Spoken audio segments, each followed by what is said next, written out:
ഈ കേരളത്തിൽ തെക്കൻ കേരളത്തിൽ എല്ലാ ആനകളും ഇപ്പോൾ വിരളുന്ന കാഴ്ചകളാണ് നമ്മൾ കണ്ടുകൊണ്ടിരിക്കുന്നത്. ഈ വിരളുന്ന കാരണം എന്താണെന്ന് ഈ പറയുന്ന ആനപ്രേമികൾക്കോ ആനയുടെ ഉടയനോ അല്ലെങ്കിൽ ആനയെ സ്പോൺസർ ചെയ്യുന്ന ഉത്സവ കമ്മിറ്റിക്കാർക്കോ മനസ്സിലാവാത്ത ഒരു കാലഘട്ടമാണ്. ഇവിടെ ഇപ്പോൾ തന്നെ ഒരു സൗമ്യമായ ഒരു ആനയെ കുറിച്ചാണ് നമ്മൾ കണ്ടുകൊണ്ടിരിക്കുന്നത്. ഈ വീഡിയോയിൽ തന്നെ ഒരു സൗമ്യമായ ഒരു ആന നിൽക്കുന്നുണ്ട്. പാപ്പാൻ അതിൻ്റെ താഴെ ഇരുന്ന് ആഹാരം കഴിക്കുന്നുണ്ട്. പാപ്പാനെ ഏറ്റവും നല്ല രീതിയിൽ സ്നേഹിക്കുന്ന ഒരു ആനയാണ്, ആ സൗമ്യമായ ഒരു ആനയാണ് അവിടെ ഞാൻ ഫസ്റ്റ് വീഡിയോയിൽ തന്നെ കാണിക്കുന്നത്.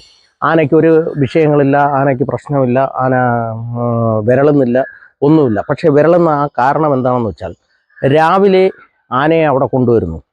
നേരത്തെയൊക്കെ ആനകളെ വാഹനത്തിൽ കൊണ്ടുപോകുന്നു. ഇപ്പോൾ ആ വാഹനത്തിൽ കൊണ്ടുപോകുന്ന പശ്ചാത്തലമില്ല.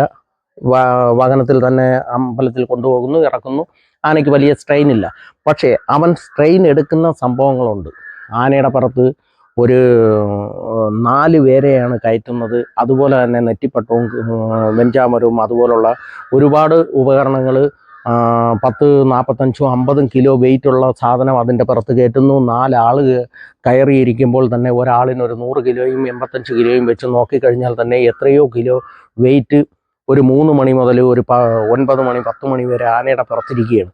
അത് കഴിഞ്ഞിട്ട് അതിൻ്റെ മുമ്പിൽ കൊണ്ടുവന്ന് വെടിക്കെട്ടും ചെണ്ടമേളവും അങ്ങനെയുള്ള ഒരുപാട് ഉപകരണങ്ങൾ അതിനെ ഡിസ്റ്റർബ് ചെയ്ത് അതിനെ ഭ്രാന്തനാക്കുകയാണ്. ആ ഭ്രാന്തനാക്കുന്ന ആ പ്രവണതകളാണ് നിങ്ങളൊന്ന് മാറ്റി തിരുത്തേണ്ടത്. ആനയെ 3 മണിക്ക് കെട്ടുകാഴ്ചയ്ക്ക് വെച്ചാൽ ഒരു 7 മണി 8 മണിയാകുമ്പോൾ ആനയെ സ്വസ്ഥമായ രീതിയിൽ തന്നെ ആനയെ റിലീസ് ചെയ്യാനുള്ള ഒരു ഏർപ്പാട് ചെയ്യണം. അത് ഉത്സവ കമ്മിറ്റിക്കാർ ചെയ്യത്തില്ല. അതിൻ്റെ കാരണം എന്തെന്ന് വെച്ചാൽ, ആനയുടെ റേറ്റ് വളരെ കൂടുതലാണ്. നേരത്തെ 15,000 രൂപയ്ക്കും 20,000 രൂപയ്ക്കും പൊയ്ക്കൊണ്ടിരുന്ന ആനകളുടെ റേറ്റ് ഇപ്പം നേരെ കുത്തനെ 1.5 ലക്ഷം രൂപയുമായി.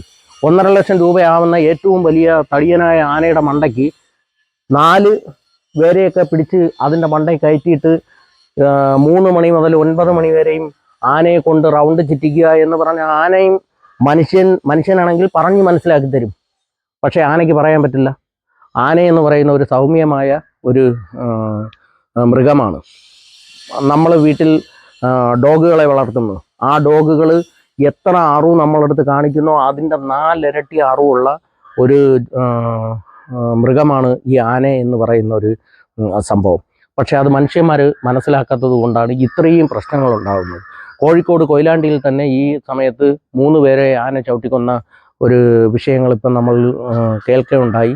ആ കേട്ടതിൻ്റെ പശ്ചാത്തലത്തിൽ എത്രയോ ജനങ്ങൾക്ക് അബദ്ധങ്ങൾ ഉണ്ടാകുന്നു, കാറുകൾ ചവിട്ടി പൊട്ടിക്കുന്നു. ഇതെല്ലാം ഉണ്ടാവുന്ന പ്രശ്നങ്ങൾ എന്താണെന്ന് ഒന്ന് പഠിച്ച് അതിന് വേണ്ടുന്ന പ്രതിവിധികൾ ഉണ്ടാക്കിയെടുക്കുക. ഇതാണ് ഇതിന് വേണ്ടുന്ന പരിഹാരമാർഗം.